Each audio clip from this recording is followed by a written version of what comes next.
Russia's first emperor, Peter the Great. Peter the Great, known as Peter the First by his official title and as Peter Romanov by his name, was born in Moscow on the 9th of June in 1672. His parents were Alexei Mikhailovich and Natalia Narishkina. Peter's father was from the royal house of Romanov, as was his mother. They were both of the Eastern Orthodox religion, but Peter was Russian Orthodox Christian. From the beginning of his life, Peter the First had an excellent education. His teachers were all put together by Alexis of Russia, Peter's father. When Alexis of Russia died on the 29th of January in 1676, Peter's half-brother Fyodor took the throne. 6 years later, Fyodor died, and as there was no acceptable heir to the throne, Peter the First became Russia's first emperor at age 10. Peter's mother wanted Peter to be the sole ruler of Russia. However, since Alexis of Russia had married another woman before Peter's mother, and then divorced her, the first woman did not particularly want Peter the First to be the sole ruler.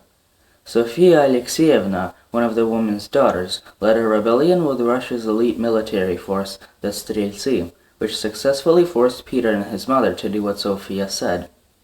Sofia demanded that Peter and his mentally deficient brother Ivan be made joint rulers. A hole was cut in the back of the throne that Peter and Ivan shared, and Sofia sat behind the throne, giving Peter answers to problems that he had.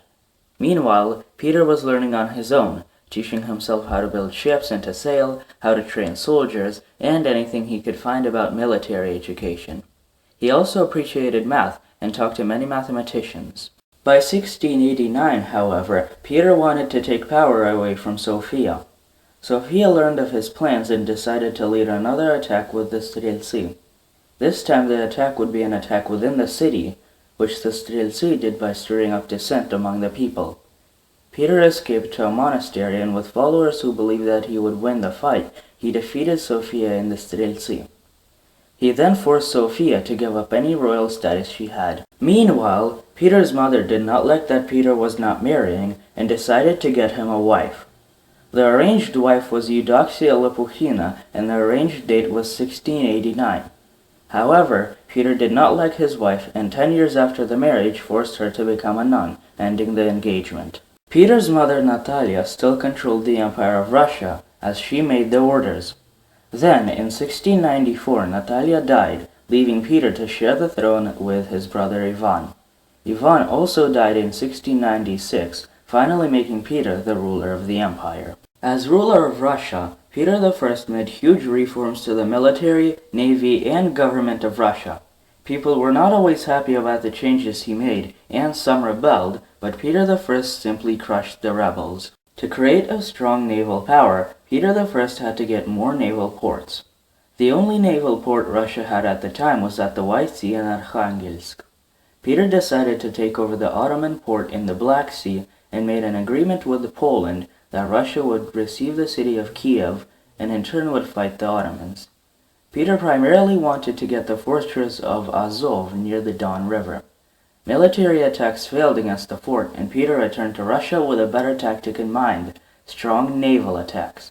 He launched tens of ships against the fort, and in July of 1696, the fort fell to the Russians.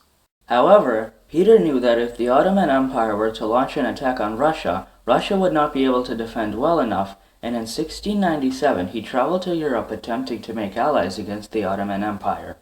His plans failed.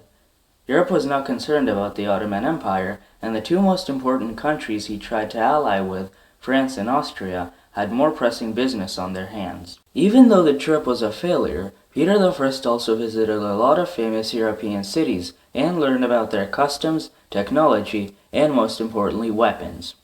A rebellion back in Russia caused him to return, but it was stopped quickly and he got back to ruling the empire. Because he was impressed by European customs, Peter decided to outlaw long beards, arranged marriages, and change the date of New Year to January 1st. In the year 1700, Peter I made a temporary peace pact with the Ottoman Empire and tried to take over the ports of the Baltic Sea, at the time controlled by the Swedish. Russia declared war on the Swedish. However, the Russians were not powerful enough to fight the Swedish, and on their first battle, they lost. However, Peter did not stop trying, and while the Swedish were fighting the Polish-Lithuanian, he regrouped his troops and even managed to found the city of St. Petersburg. While doing that, he failed to see that the Swedish had defeated the Polish and were now marching into Russia. The Swedish managed to win another battle, but on their way into storming Moscow, the Russians attacked them and won their first victory. The Swedish responded by invading Ukraine and again trying to storm Moscow. Peter I's troops marched southwards, destroying any supplies that could help the Swedish. The Swedish were again forced to retreat. A pattern of battles went on until 1721, when the Swedish signed a Treaty of Nystad, which ended the Great Northern War. Russia ultimately got more land in the war. Thank you for watching this video, and as always, if you enjoyed it, leave a like rating, favorite the video, or you could even subscribe.